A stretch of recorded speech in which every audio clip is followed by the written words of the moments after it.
Durante el siglo XIX, Rusia, al igual que la mayoría de los países de Europa Oriental, está organizada como un imperio bajo la autoridad del zar, un monarca con poderes absolutos.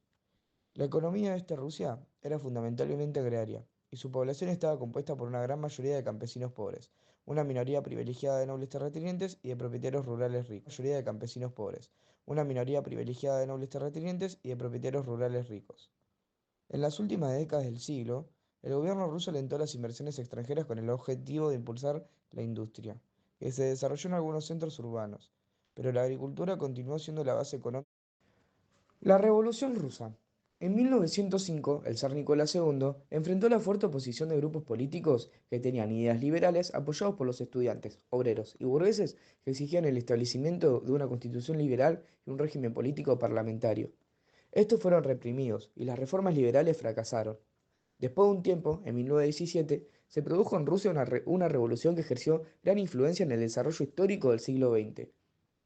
Por primera vez, tuvo éxito un movimiento revolucionario, inspirado en las ideas socialistas, particularmente las teorías de Marx, y a principios de ese mismo año volvió a intensificarse la oposición social al régimen zarcista. La población ya no deseaba morir por el zar, y para hacer valer sus demandas o coordinar sus acciones de protesta, los campesinos, los soldados y los obreros comenzaron a organizarse, formando consejos o comités llamados soviets.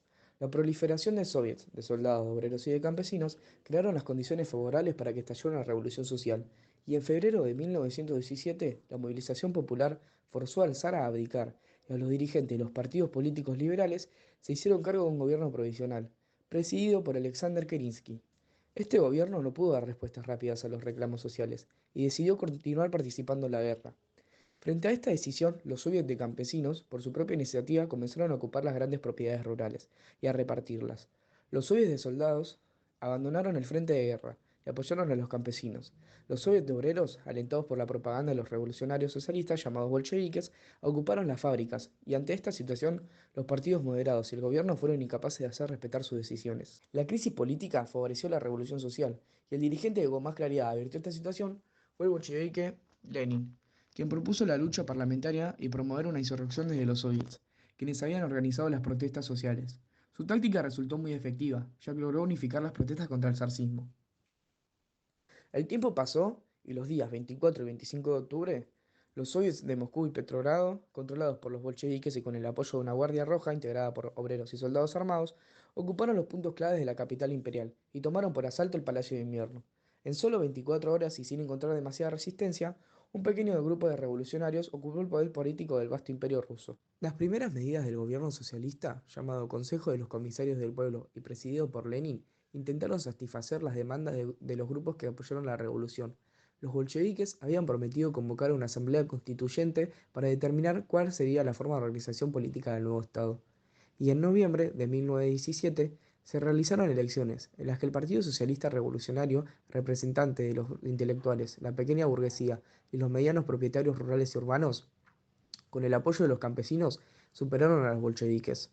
Estos, argumentando que no estaban dadas las condiciones para desarrollar una democracia parlamentaria, clausuraron la asamblea y se instauró entonces una dictadura del proletariado.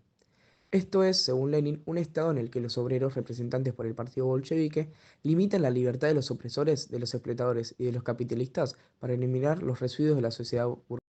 Después de un tiempo, en 1918 y en 1921, un grupo de generales del ejército zarcista, los llamados blancos, apoyados por las potencias occidentales que temían la expansión del socialismo por Europa, iniciaron una rebelión contra el nuevo Estado soviético.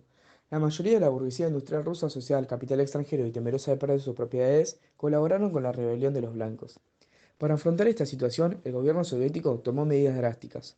Decidieron nacionalizar todas las industrias y obligaron a todos los campesinos a entregar su excedente de cereales, con el objetivo de asegurar el suministro de alimentos.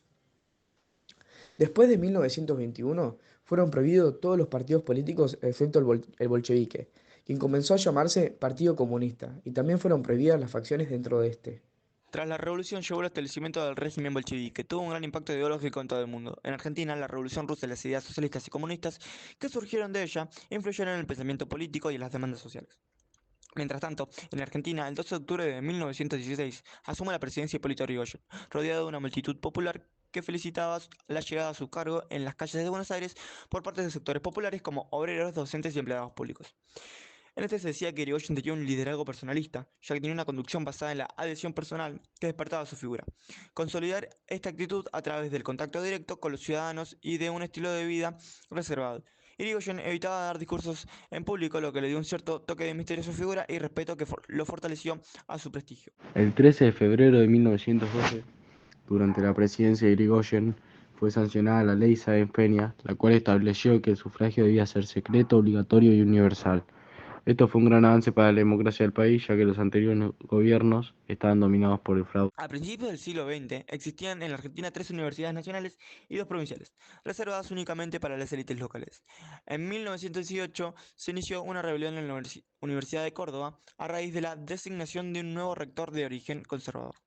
El presidente de aquel entonces, simpatizante con los reclamos de los universitarios, intervino en la universidad y facilitó la elección de las autoridades que tuvieran afinidad con las demandas estudiantiles.